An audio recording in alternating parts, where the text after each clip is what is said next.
everyone, it's Ruth Bjorgum here, and this is my review for Black Adam, the new film directed by Guam Colette Serra and starring Dwayne The Rock Johnson, Aldous Hodge, Pierce Brosnan, Noah Centineo, Sarah Shahi, and Quintessa Swindell in the lead roles. Now, there's going to be spoilers in this review, so I want to give you the review rating right now. It's a 5.5 out of 10, and if you don't want to watch the rest of the review, please stop here, because I'm going to start talking about spoilers. Now, I'm going to give you two things that I really liked about this film right now, because since I gave it a 5.5 out of 10, you're probably thinking, why am I even giving positives in the first place? I want to give you the positives first and then explain why I didn't like the movie. Now, the first thing I really liked about the movie was the characterization of Black Adam. Now, Black Adam was an anti-hero in this film, and I really liked that. I really liked the fact that this guy had no remorse about what he was doing. He was killing people, he was destroying property, he was doing everything possible in order to justify his means of serving justice. He thought that this was the way in order to save his people, to protect whoever he cared about.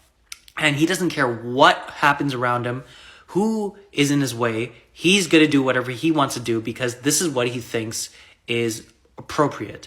If there's a point A to point B, he doesn't care how he gets to point B. He's going to get to point B regardless of what happens around him. I thought that Dwayne The Rock Johnson did a decent job playing Black Adam as well. I thought this is probably one of his strongest dramatic performances, and he does a good job of playing the anti-hero. Now, the second thing I really liked about the film is that the film did a really good job of world building in terms of the world around them. I really liked the sets. I really liked the way that the world was shot and portrayed on film. It was very different from your usual superhero film. And it felt organic and felt nice. Now, there's a lot of things I didn't like about this movie. For one, there's so much familiarity with other films. Now, there's a scene in the movie where there's a slow motion action sequence. It's literally a ripoff of the Quicksilver sequences from X-Men Days of Future Past and X-Men Apocalypse. The whole dynamic between Black Adam and the young child in the film is pretty much a ripoff of the Terminator 2 arc of John Connor teaching the Terminator like catchphrases, and pretty much the same thing happens in this movie.